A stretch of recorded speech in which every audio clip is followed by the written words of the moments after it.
கடற்படைக்கு தேவையான அந்த ஆர்மிக்கு தேவையான அந்த land based missile defence units, இந்த யூனிட்ஸ் மட்டும் சுமார் 300க்கும் மேற்பட்ட யூனிட் உள்ள இறக்குறாங்க. இது ஏற்கனவே அவங்க உக்ரைன் கொடுத்திருந்தாங்க. இப்ப ரஷ்யா உக்ரைன் வார் ஆரம்பிச்சுல, அப்ப இதுதான் உக்ரைன் ரொம்ப கேட்டு வாங்கின முக்கியமான விஷயம். ஏன்னா மிசைல் தாக்குதல் இருந்து தன்னோட நாட்டை காப்பாத்துன்றதா அவங்களுடைய மிக முக்கியமான எண்ணமா இருந்துச்சு. இதையும் கேட்டு வாங்கியிருக்காங்க.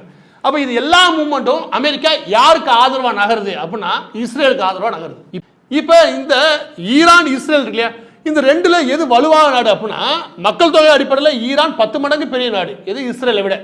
ஆனா பட்ஜெட்னு பாத்தீங்கன்னா இந்த நாடை விட ஈரானை விட அதிகப்படியான பட்ஜெட். பொருளாதார ரீதியாக வலுவான நாடு இஸ்ரேல். பொருளாதார ரீதியாக மட்டும் கிடையாது, டெக்னாலஜிக்காகவும் மிக வலுவான நாடு இஸ்ரேல். அதனாலதான் சுத்தி எல்லா பகையும் வச்சுக்கிட்டு நடுவில் அவன் வாழ்றேன். அதனால அதிகப்படியான பிரச்சனை இருக்கிறதுனாலே அந்த நாடு எல்லா விதமான பிரச்சனைகளையும் எதிர்கொள்றதுக்கு போதுமான டெக்னாலஜி உருவாக்கிறேன். பிரச்சனைகள் அதிகமா இருக்கிறத மனுஷன் கொஞ்சம் அதிகமாகவே சிந்திக்க ஆரம்பிப்பான். எந்த இடத்துல பிரச்சனையே இல்லைன்னு வச்சுக்கவே அதில் கொஞ்சம் சீட்டாடுவேன்.